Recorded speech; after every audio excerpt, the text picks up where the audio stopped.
जय हिंद दोस्तों। आज की इस वीडियो में हिस्ट्री जीके से एक बहुत ही ज़्यादा महत्वपूर्ण टॉपिक को कवर करेंगे और वो टॉपिक है दिल्ली सल्तनत। तो साथियों, आज हम लोग इस टॉपिक से टोटल 35 सिलेक्टेड क्वेश्चंस को कवर करने वाले हैं, जो कि सभी प्रतियोगी परीक्षाओं में बार बार पूछा जाता है। तो साथियों, आप किसी भी कॉम्पिटिटिव एग्जाम की तैयारी करते हो, चाहे वो एसएससी जीडी का हो, यूपी पुलिस का हो, MTS, CGL, CHSL, CPO, RRB, ALP, technician, NTPC, group D, Bihar SSC, BPSC, Bihar police, Jharkhand police, MP police, कोई भी एग्जाम हो, सभी एग्जाम के लिए आज का जो 35 क्वेश्चन है ये काफ़ी ज़्यादा इम्पोर्टेंट रहेगा। तो साथियों, आप सभी पूरा सेशन को ध्यान से देखिए। तो चलिए इसी के साथ आज के सेशन को स्टार्ट करते हैं। तो फटाफट से आप सभी सेशन को एक बार दिल से लाइक करके और सेशन को अपने सभी मित्रों के साथ शेयर कर दीजिए। तो चलिए आज का पहला क्वेश्चन देखिए। दिल्ली सल्तनत के निम्नलिखित शासकों में से किसने दीवान ए खैरात की स्थापना किया था? ये क्वेश्चन कई बार एग्जाम में पूछा गया है। चलिए आप सभी आंसर बताइए। दिल्ली सल्तनत के किस शासक ने दीवान ए खैरात की स्थापना किया था? तो दोस्तों, यहाँ पर इस क्वेश्चन का आंसर है ऑप्शन सी, फिरोज शाह तुगलक ने। याद रखिएगा, दिल्ली सल्तनत के फिरोज शाह तुगलक ने दीवान ए खैरात की स्थापना किया था। गुलाम वंश का संस्थापक कौन था? बिल्कुल आपको सोच समझकर आंसर करना है और प्रत्येक स्टूडेंट को नीचे लाइव चैट में अपना अपना आंसर देना है, जिससे आप सभी का प्रॉपर तरीके से रिवीजन भी हो सके। तो देखिए दोस्तों, गुलाम वंश की स्थापना जो है ये 1206 में किया गया था कुतुबुद्दीन ऐबक के द्वारा। तो यहाँ पर बी ऑप्शन जो ही बच्चे बता रहे हैं उनका बिल्कुल सही जवाब है। कुतुबुद्दीन ऐबक की मृत्यु कब होती है? तो 1210 में। चलिए आगे देखिए, किस शासक ने आगरा शहर की स्थापना किया था?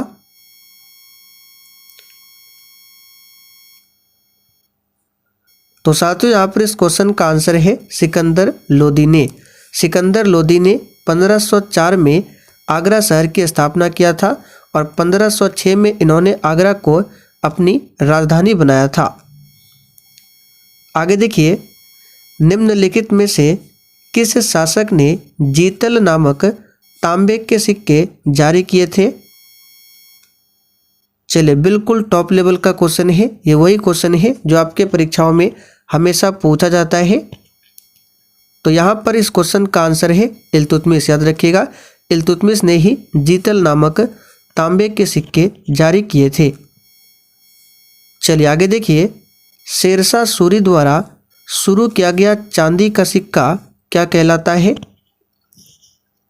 तो यहाँ से आपको ये भी ध्यान रखना है, चांदी का सिक्का ये किसने शुरू किया था? तो शेरशाह सूरी ने। और इसके द्वारा शुरू किए गए चांदी के सिक्के को क्या कहा जाता था? तो याद रखिएगा, रुपया, जो कि बी ऑप्शन में दिया हुआ है। आगे देखिए, दिल्ली सल्तनत के किस वंश ने सबसे कम समय तक शासन किया था? सही आंसर है खिलजी वंश ने। साथियों, दिल्ली सल्तनत पर टोटल 5 राजवंशों ने शासन किया था, जिसमें से सबसे कम समय तक शासन किया था खिलजी वंश के शासकों ने। यहाँ पर पहला ऑप्शन आपका सही जवाब है। अमीर खुसरो किसके दरबार में एक प्रसिद्ध कवि थे? तो साथियों, अमीर खुसरो की बात करें, याद रखिएगा किसके दरबार में? तो अलाउद्दीन खिलजी के दरबार में एक प्रसिद्ध कवि थे। यहाँ पर डी ऑप्शन आपका सही जवाब है, अलाउद्दीन खिलजी। अमीर खुसरो को भारत का तोता भी कहा जाता है, इसे भी ध्यान रखिएगा। चलिए आगे देखिए, दिल्ली सल्तनत में दीवान ए आरिज किस विभाग से संबंधित था? तो साथियों, दिल्ली सल्तनत में था दीवान ए आरिज, और ये संबंधित था किस विभाग से? तो सैन्य विभाग से। ये क्वेश्चन भी काफ़ी बार एग्जाम में पूछा गया है, इस पर आप सभी स्टार मार्क कर लीजिए। आगे देखिए, कुतुब मीनार का निर्माण किस शताब्दी में किया गया था? तो साथियों, कुतुब मीनार का निर्माण जो है 13वीं शताब्दी में किया गया था। कुतुब मीनार के निर्माण कार्य को शुरू किया था किसने? कुतुबुद्दीन ऐबक ने, लेकिन पूरा करवाया था इल्तुतमिश ने। निम्नलिखित में से किस शासक ने मस्जिद 2.5 दिन का झोपड़ा का निर्माण कराया था? तो दोस्तों यहाँ पर इसका आंसर हो जाएगा कुतुबुद्दीन ऐबक ने। देखिए 2.5 दिन का झोपड़ा कहाँ पर है? अजमेर में। और ये क्या है? तो एक मस्जिद है। आगे देखिए, निम्नलिखित में से कौन दिल्ली का पहला सैयद शासक था? तो दोस्तों यहाँ पर इसका सही जवाब है खिज्र खान, यानी कि खिज्र खान ने ही सैयद वंश की स्थापना किया था। सैयद वंश का शासन चला था 1414 से लेकर 1451 तक, इसे ध्यान रखिएगा। गाजी मलिक किस वंश का शासक था? सही आंसर है तुगलक वंश का। साथियों, गाजी मलिक जिसका अन्य नाम है गयासुद्दीन तुगलक, तो गाजी मलिक या फिर गयासुद्दीन तुगलक दोनों नाम एक ही व्यक्ति का है। और ये किस वंश का शासक था? तुगलक वंश का। अलाउद्दीन खिलजी का मूल नाम क्या था? तो साथियों, अलाउद्दीन खिलजी का मूल नाम था अली गुरसप, जो कि सी ऑप्शन में दिया हुआ है। दिल्ली सल्तनत की दरबारी भाषा क्या थी? तो दोस्तों, दिल्ली सल्तनत की दरबारी भाषा थी फारसी। यहाँ पर बी ऑप्शन आपका सही जवाब है, फारसी। चलिए आगे देखिए, निम्नलिखित में से वह दिल्ली का सुल्तान कौन था जिसकी मृत्यु चौगान यानी कि पोलो खेलते हुए हुई थी? सही जवाब है कुतुबुद्दीन ऐबक की मृत्यु। कुतुबुद्दीन ऐबक की मृत्यु 1210 में पोलो खेलते समय हुई थी। ध्यान रखिएगा, कुतुबुद्दीन ऐबक को लाख बख्श के नाम से भी जाना जाता है, क्योंकि ये लाखों में दान करते थे, इसलिए इन्हें लाख बख्श की उपाधि दिया गया है। इल्तुतमिश के शासनकाल में भारत पर किसका आक्रमण हुआ था? तो देखिए दोस्तों, इल्तुतमिश के शासनकाल में भारत पर चंगेज खां का आक्रमण हुआ था। तो यहाँ पर ए ऑप्शन आपका राइट आंसर है, चंगेज खां। निम्नलिखित में से कौन भारत की प्रथम महिला शासिका थी? तो साथियों, यहाँ पर इस क्वेश्चन का आंसर है रजिया सुल्तान। ये भारत की प्रथम महिला शासिका थी। चलिए आगे देखिए, दिल्ली के सुल्तान बलबन का पूरा नाम क्या था? तो देखिए दोस्तों, दिल्ली के सुल्तान बलबन का पूरा नाम पूछे तो इसका पूरा नाम था गयासुद्दीन तुगलक, जो कि बी ऑप्शन में दिया हुआ है, गयासुद्दीन बलबन। याद रखिएगा, ये बलबन का पूरा नाम था और इन्होंने ही लौह एवं रक्त की नीति को अपनाया था।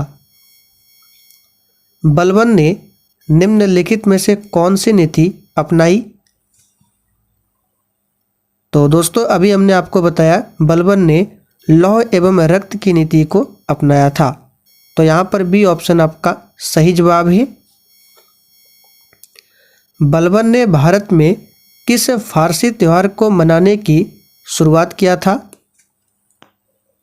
तो साथियों, ये क्वेश्चन भी काफ़ी बार एग्जाम में पूछा जाता है। याद रखिएगा, नवरोज, जिसे नव वर्ष के नाम से जाना जाता है, तो नवरोज त्यौहार को मनाने की शुरुआत किया था किसने? तो बलबन ने। यहाँ पे नवरोज होगा। आगे देखिए, अलाउद्दीन खिलजी ने निम्नलिखित में से कौन सी उपाधि धारण किया था? तो दोस्तों, यहाँ पर इस क्वेश्चन का आंसर क्या हो जाएगा? तो इसका सही आंसर है सिकंदर ए सानी की उपाधि धारण किया था अलाउद्दीन खिलजी ने। सेना को वेतन देने की प्रणाली का विधान किसने किया था? ये सभी क्वेश्चन अच्छे लेवल के एग्जाम में पूछा जाता है, इसलिए इस पर आप सभी स्टार मार्क कर लीजिए, एग्जाम के लिए इम्पोर्टेंट रहेगा। तो साथियों, सेना को वेतन देने की प्रणाली का जो प्रधान है, ये किया था किसने? अलाउद्दीन खिलजी ने। अलाउद्दीन खिलजी के आक्रमण के समय देवगिरी का शासक कौन था? तो साथियों अलाउद्दीन खिलजी के आक्रमण के समय देवगिरी का शासक था रामचंद्र देव। यहाँ पर ए ऑप्शन आपका सही जवाब है, रामचंद्र देव। अलाउद्दीन खिलजी ने मूल्य नियंत्रण नीति किसके लिए लागू किया था? तो दोस्तों अलाउद्दीन खिलजी ने, याद रखिएगा, किसके लिए? तो सैनिकों के लिए मूल्य नियंत्रण नीति को लागू किया था। यहाँ पर ए ऑप्शन आपका सही जवाब है, सैनिकों के लिए। निम्नलिखित में किसने अपनी राजधानी दिल्ली से देवगिरी स्थानांतरित किया था? तो दोस्तों इस क्वेश्चन का सही आंसर है मोहम्मद बिन तुगलक ने। इन्होंने अपनी राजधानी दिल्ली से देवगिरी स्थानांतरित किया था। आगे देखिए, किसने अपने आप को खलीफा घोषित किया था? तो साथियों इसका सही जवाब है मुबारक शाह खिलजी। इन्होंने अपने आप को खलीफा घोषित किया था। चलिए आगे देखिए, मोहम्मद बिन तुगलक को किस उपनाम से जाना जाता है? तो देखिए दोस्तों, मोहम्मद बिन तुगलक को, याद रखिएगा, मनियारों का राजकुमार कहा जाता है। ये क्वेश्चन भी पूछा हुआ क्वेश्चन है। यहाँ पर बी ऑप्शन आपका राइट आंसर है, मनियारों का राजकुमार। दशमलव प्रणाली पर आधारित सेना का गठन किसने किया था? और देखिए दोस्तों, जिन्होंने अभी तक सेशन को लाइक नहीं किया है, प्लीज़ आपसे रिक्वेस्ट है, आप सभी सेशन को साथ में लाइक करते चलिए और डेली क्लास को अटेंड कीजिए। क्लास का टाइमिंग है डेली शाम 7:30 बजे से। तो साथियों दशमलव प्रणाली पर आधारित सेना का गठन किसने किया था? तो यहाँ पर इसका सही जवाब है मोहम्मद बिन तुगलक। मोहम्मद बिन तुगलक हिंदुओं के किस त्यौहार में भाग लेता था? तो साथियों काफ़ी ज़्यादा इम्पोर्टेंट क्वेश्चन है, इसे ध्यान रखिएगा। होली, यहाँ पर ए ऑप्शन आपका सही जवाब है, होली। मुरिस यानी कि मोरक्को यात्री इब्न बतूता किसके समय में भारत आया था? तो साथियों इसका सही जवाब क्या हो जाएगा? मोहम्मद बिन तुगलक के समय में। दिल्ली के किस सुल्तान ने सबसे अधिक नहरों का निर्माण किया था? तो इस पर भी स्टार मार्क कर लीजिए, ये क्वेश्चन भी बार बार पूछा जाता है। तो याद रखिएगा, दिल्ली का कौन सुल्तान था जिन्होंने सबसे अधिक नहरों का निर्माण किया था? तो याद रखिएगा, फिरोज शाह तुगलक। यहाँ पर ए ऑप्शन आपका राइट आंसर है। चलिए तो साथियों आज के लिए इतना ही। आज के सेशन में टोटल 31 क्वेश्चन ही थे। तो आप लोग कमेंट करके बताइए आपने आज के इस 31 क्वेश्चन में कितने क्वेश्चन के सही सही आंसर दिए हैं।